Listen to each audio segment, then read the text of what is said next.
In the world of online shopping, the most powerful sentence is this: you can return it. When people purchase a product, they are not just buying the item, they are buying trust. If something goes wrong, the money will come back. That trust became one of the fundamental pillars that helped Amazon grow into one of the largest e-commerce companies in the world.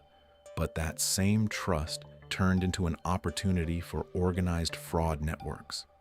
Starting in 2017, federal authorities in the United States began opening cases related to organized fraud schemes operating through Amazon's return system.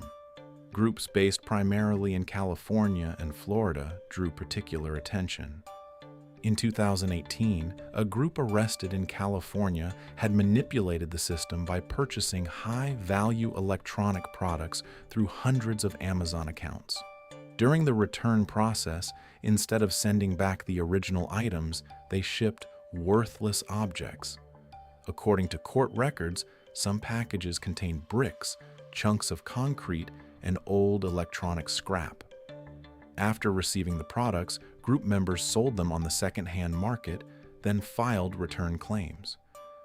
During the same period, another investigation in Florida revealed that an organized network had systematically exploited Amazon's no questions asked return policy.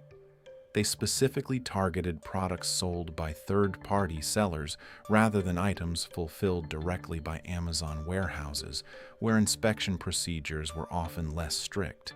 These networks did not operate alone. On dark web forums, detailed guides circulated under the title Refund Method. These guides explained which product categories had easier return processes, which justifications produced faster results, and how to manipulate package weight. For example, a high-priced laptop would be ordered. After receiving it, the internal components would be removed and replaced with scrap metal of similar weight. During shipping, the weight difference would not be detected. If warehouse inspections were rushed due to volume, the return could be approved without detailed technical examination. In 2019, the United States Department of Justice brought to court a network responsible for approximately $1.2 million in Amazon return fraud. Investigators determined that the defendants used hundreds of fake accounts, conducted transactions across multiple states, and masked their internet protocol addresses using virtual private network infrastructure. In 2020, members of the group were sentenced to prison. Another notable case emerged in 2021. A group operating in the United States ran a model known as Refund as a Service. They did not directly commit the fraud themselves. Instead, they guaranteed refunds for customers who had purchased products from Amazon, taking a commission in return. Federal investigators determined that this network caused losses amounting to hundreds of thousands of dollars. In 2018, Amazon publicly acknowledged that return abuse and fraud had resulted in losses amounting to billions of dollars. Not all of these losses were caused by physical brick return cases, but physical product manipulation accounted for a significant portion. The core issue was not technical. It was operational. Amazon processed millions of packages every day. It was practically impossible for every returned package to be examined in detail by expert teams. The system operated largely through automation, and that automation was designed around trust. The fraudsters understood this. First, they made their accounts appear clean. They completed small purchases. They built a history of smooth transactions and successful returns. Then they moved to high-value products.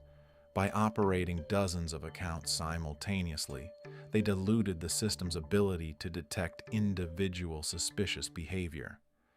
This was not a technical hack. It was the exploitation of a trust-based algorithm. In the following years, Amazon strengthened its measures. Serial number matching became mandatory. Manual verification for high-value electronics was expanded. Account behavior analysis systems were enhanced. But these measures came after significant losses had already occurred. This is the central paradox of e-commerce.